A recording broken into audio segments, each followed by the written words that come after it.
stage.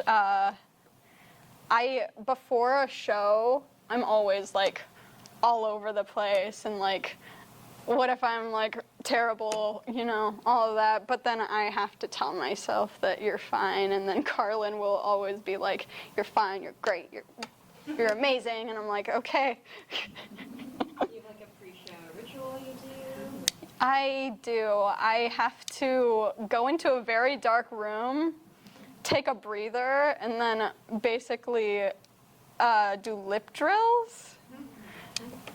I don't know why, but it helps. What's a lip drill?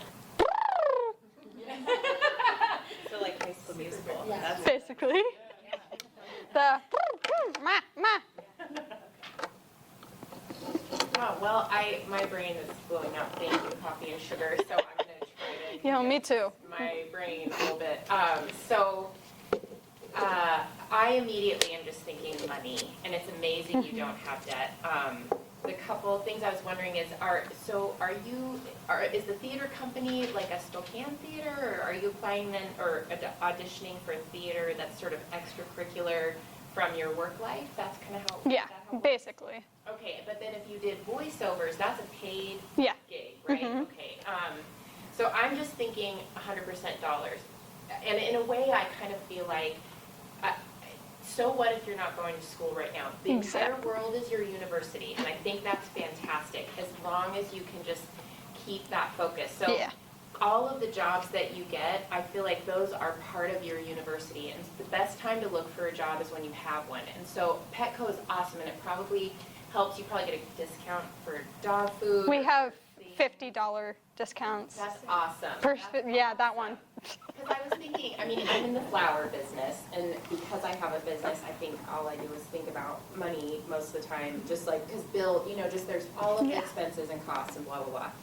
And so I was immediately thinking, like, okay, you have a dog, you have your car, are you paying insurance, do you do a car payment, like whatever those things are, and then the things that are going to build as you progress, right? So if you started your year and said, I want to make this much money, and sometimes I think having that goal, just setting a dollar amount, no matter if it's high or low, you can, maybe you end up taking more shifts. Maybe you say, I'm going to get 2 trips out of, you know, I'm going to make this much money, I'm going to take 2 trips, and each of those trips has a goal, like I'm going to meet these actors that live in this place, or I'm going to see these plays, or I'm going to connect with these people who have X, Y, or Z skill set that you want. So the only thing I'm thinking is that if your passion is in theater, and theater, as everyone said, can be super challenging, as everybody knows, if you're able to maybe find a job in like event planning, I mean, your scheduling skill set is excellent. Like, you can market that, and that also brings me to marketing your YouTube channel.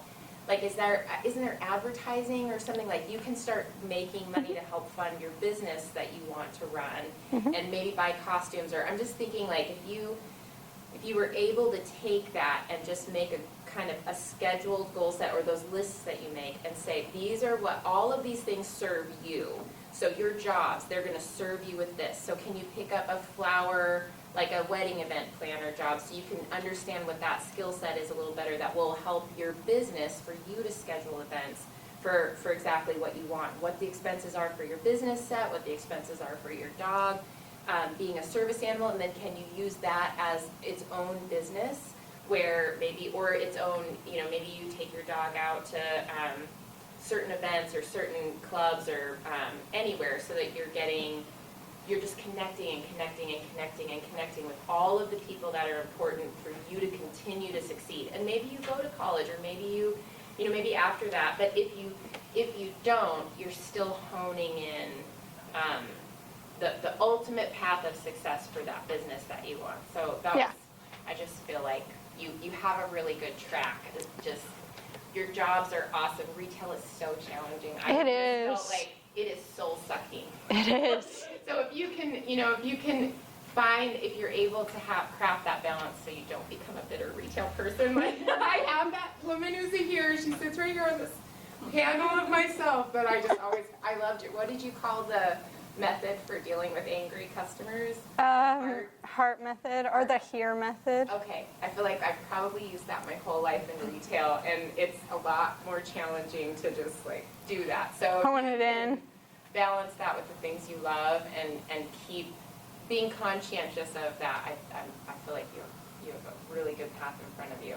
But dollars, just I feel Dollars. like think about money every Yes. second. If you don't have debt now, how do you make your savings so you have at least 8 months in savings of what you would need if the world ends or something? I mean, Yeah. just really think about money and all your expenses, and then how to prioritize those businesses. That would be my feedback. I have a million other questions.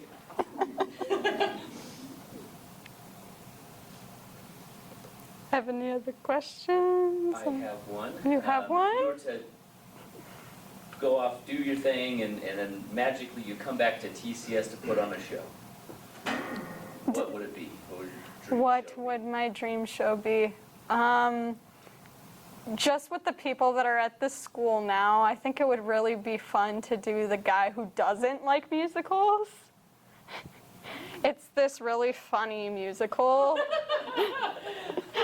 about somebody who doesn't like musicals, and basically an alien